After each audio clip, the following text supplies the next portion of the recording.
Welcome to కుమారి ఆంధ్ర రుచులు. Hi అండి, happy Sunday. వారం అంతా ఇంటి పని, పిల్లల పని, ఆఫీస్ పనితో అలసిపోయి అమ్మయ్య సండే వచ్చింది, రెస్ట్ తీసుకుందాం అనుకుంటున్నాం కదండి. కానీ సండే స్పెషల్ కావాలని ఇంట్లో వాళ్ళు వెయిట్ చేస్తున్నారు కదా. మరి ఈజీగా, సింపుల్ అండ్ హెల్తీగా, క్విక్గా అయిపోయే ఈరోజు సండే స్పెషల్ వేడివేడిగా బిసిబిల్లి బాత్ ఎలా తయారు చేసుకుందామో చూద్దాం. ముందుగా బిసిబిల్లాబాద్కి కావాల్సిన వెజ్జీస్ ఒక బీన్స్, క్యారెట్, ఆనియన్, టమాటో, ఇష్టపడే వాళ్ళు స్వీట్ కార్న్, కొత్తిమీర, ఓ 4 పచ్చిమిర్చి, ఓ 4 వెల్లుల్లిపాయలు, ఇవన్నీ కలుపుకొని మనం బిసిబిల్లాబాద్ ఎలా తయారు చేసుకుందామో చూద్దాం. ఇవే కాకుండా వెజ్జెస్తో పాటు మనకి ఒక కప్పు బియ్యం, ఒక అరకప్పు కందిపప్పు, అరకప్పు పెసరపప్పు, ఇవంతా కలుపుకొని ఎలా బిసిబిల్లాబాద్ వేడివేడిగా సింపుల్గా 10 నిమిషాల్లో తయారు చేసుకుందామో చూసేద్దాం రండి. స్టవ్ ఆన్ చేసుకుందామండి. స్టవ్ ఆన్ చేసుకుని కుక్కర్ పెట్టుకొని ఓ 2 స్పూన్స్ గీ వేసుకొని ఈ మనం తరిగి పెట్టుకున్న ఈ వెజిటేబుల్స్ అంతా అందులో వేసుకొని ఒక 5 నిమిషాలు సాట్ చేసుకుందాం.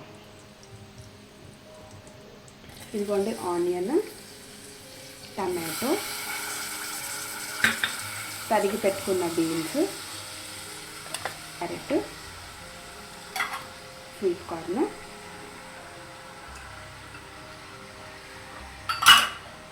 తరిగి పెట్టుకున్న పచ్చిమిరపకాయలు, ఈ వెల్లుల్లిపాయలు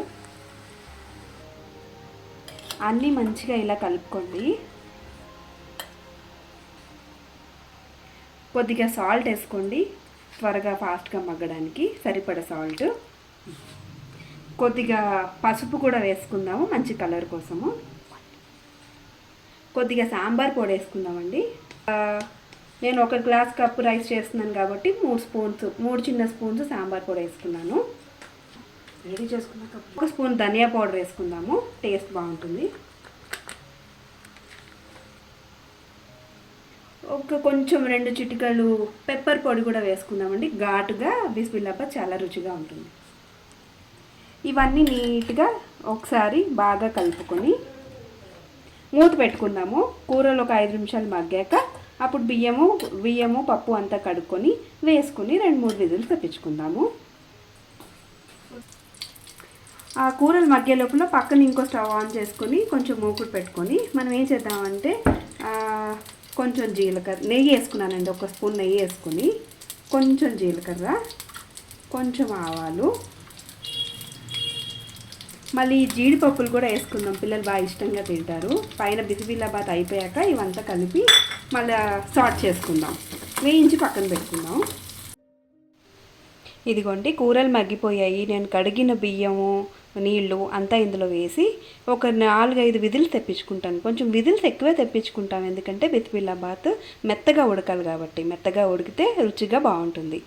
సో నేను 1 గ్లాస్ బియ్యానికి 3 గ్లాసులు వాటర్ పోసుకొని స్టవ్ హై పెట్టుకొని కొంచెం బబుల్స్ వస్తాయి కదా, బబుల్స్ వచ్చేదాకా ఉంచుకొని బబుల్స్ వచ్చాక అప్పుడు మనం మూత పెట్టేసుకొని ఒక 5-6 విజిల్స్ తెప్పించుకుందాం. ఇదిగోండి విజిల్ వచ్చేసింది. ఇప్పుడు మనం ఏం చేద్దామంటే మూకుడు పెట్టుకొని, మూకుడులో ఇందాక మనం జీడిపప్పు అంతా వేయించుకున్నాం కదా నేతిలో, అదే మూకుడులో మనం ఏం చేద్దామంటే ఈ వచ్చిన బిసిబిల్లాబాద్ అంతా కూడా ఇందులోకి వేద్దాం. బాత్ మంచిగా జారుడు కన్సిస్టెన్సీలో ఉండాలి కాబట్టి మనం కొంచెం చింతపండు నానబెట్టుకొని ఆ చింతపండు రసం కూడా ఇందులో ఇలా వేసుకుందాం. స్లోగా మంచిగా దగ్గరగా కలుపుకుందాం. చూడండి మనకు కావాల్సిన కన్సిస్టెన్సీలో ఎంత బాగా బిసిబిల్లాబాత్ అందంగా తయారైపోయిందో.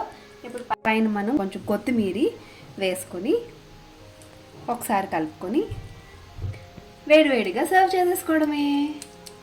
ఇదిగోండి నోరూరుంచే వేడివేడిగా బిసిబిల్లాబాత్ పెరుగు చట్నీతో ఇలా సర్వ్ చేసుకుంటే సూపర్గా ఉంటుంది. మీరు కూడా ట్రై చేయండి.